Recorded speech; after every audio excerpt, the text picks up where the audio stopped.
সুপ্রিয় দর্শক আসসালামু আলাইকুম, কেমন আছেন সব? আশা করি আল্লাহর রহমতে ভালোই আছেন। চলে এলাম আজকে একটা নতুন রেসিপি নিয়ে। চলুন তাহলে দেখি না আজকে রেসিপিটি। আজকে বানিয়ে নেব কাশ্মীরি স্টাইলে আলুর দম রেসিপি।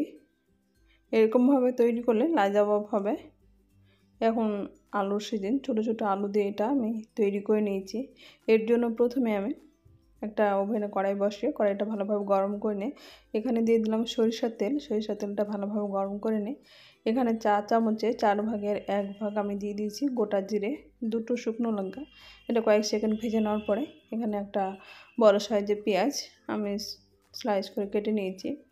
কাটার পরে এখন এটা পেঁয়াজটা আমি দিয়ে দেবো। এখানে অল্প পরিমাণ লবণ দেবো যাতে পেঁয়াজটা খুব তাড়াতাড়ি সেদ্ধ হয় এবং ভাজা হয় তাড়াতাড়ি। এখন পেঁয়াজটা এরকম ফুল ফ্লেমে হালকা কালার করে ভেজে নেব। পেঁয়াজটা যাতে পুড়ে না যায় তাই এটা নাড়তে থাকতে হবে।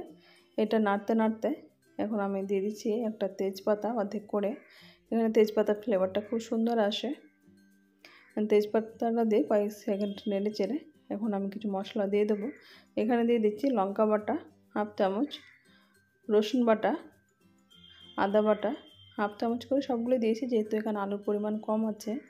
এখন মশলাটা যাতে পুড়িয়ে না যায় তাই এখানে অল্প করে জল দিয়ে দেবো। মশলাটা ভাজাও হবে ভালো এবং মশলাটা পুড়ে যাবে না, এটা খেয়াল রাখতে হবে। এখন মশলাগুলো আমি ভালোভাবে কষে নেব। এখানে চাইলে আপনারা শুকনো লঙ্কার গুঁড়ো ব্যবহার করতে পারেন, আমি কাঁচা লঙ্কা ব্যবহার করেছি। আর দিচ্ছি লবণ, হলুদ গুঁড়ো, জিরা, ধনে গুঁড়ো। এগুলো মশলা এখন দিয়ে দেবো, সবগুলো শুকনো উপকরণ দিয়ে এখন যেহেতু আমার জল দেওয়া আছে সেই মশলার মধ্যে এটা কষা হয়ে যাবে ভালোভাবে।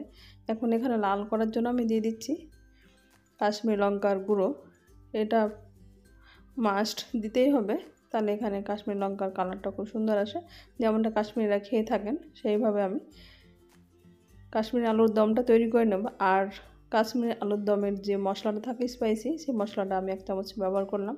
সেই মশলাটা দিয়ে এখন ভালোভাবে কষে নিলাম। দেখে বুঝতে পারছেন উপর থেকে কিন্তু তেলগুলো ছাড়তে শুরু করে দিয়েছে, মশলাটা পারফেক্ট কষা হয়ে গেছে। এইদিকে আমি আলুগুলো সেদ্ধ করে নিয়েছি। আলুগুলো সেদ্ধ করার পরে খোসাটা ছাড়িয়ে নিয়েছি। একটা কাঁটা চামচের সাহায্যে দেখাচ্ছি আলুটা কতটা সেদ্ধ হয়েছে। একেবারে গলা গলা সেদ্ধ এরকম করিনি, যাতে এখানে কষতে কষতে আবার আলুটা মশলাটা ভেতর দিকে ঢুকতে পারে এবং টেস্টও বেশ ভালো হয় এবং গোটা গোটা থাকবে। এখন মশলাটা থেকে তেল ভালোভাবে ছেড়ে গেছে আরও। এখন যে আলুগুলো রেখেছি সেই আলুগুলোকে এখন দিয়ে দেবো। এখানে চাইলে আলুটাকে আগে থেকে আপনারা লবণ হলুদ দিয়ে এটাকে ভেজে নিতে পারেন। আমি এর মধ্যে এটা কষে নেব, কালারটা বেশ সুন্দর চলে আসবে। তা আমি এর মধ্যে এখন আলুটাকে দিয়ে কষতে থাকবো। এর মধ্যে আলুটা দিয়ে কষতে থাকলে মশলাটার ভেতরে ঢুকতে থাকে আর টেস্টও বেশ ভালো হয়। এখন এরকমভাবে আমি 4 থেকে 5 মিনিট আলুটাকে কষে নেব। এইদিকে আমি দই নিয়েছি, দইটাকে লবণ দিয়ে ফেটে নিয়েছি। এখানে তরকারিতে দেওয়ার সময় দইটা অবশ্যই লবণ দিয়ে ফেটে নেবেন, তাহলে এখানে কিন্তু দই দেওয়ার সময় কিন্তু তরকারির মধ্যে দিলে এটা ফেটে যাওয়ার সম্ভাবনা থাকে না। এখন এখানে অল্প পরিমাণে জল দিয়ে দইটাকে আমি ফেটে নিলাম লবণ দিয়ে। এখন এর মধ্যে দিয়ে দেবো। দইটা দিয়ে ভালোভাবে নেড়ে চেড়ে, আর দইটা যখন দেবেন তখন কিন্তু ফ্লেমটা একেবারে কমিয়ে দিতে হবে।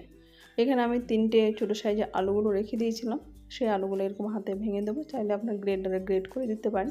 এখানে আলুটা এরকম ভেঙে দিলে গ্রেভিটা ঘন হয়, খেতে বেশ ভালো লাগে।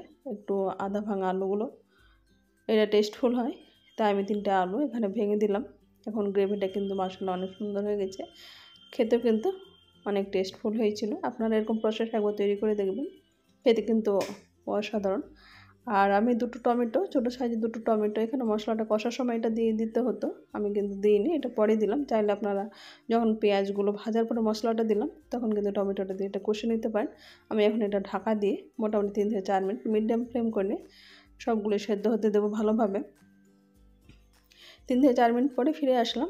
মশলাটা খুব সুন্দর তরকারি থেকে কালার বেরিয়ে গেছে, দেখে বুঝতে পারছেন।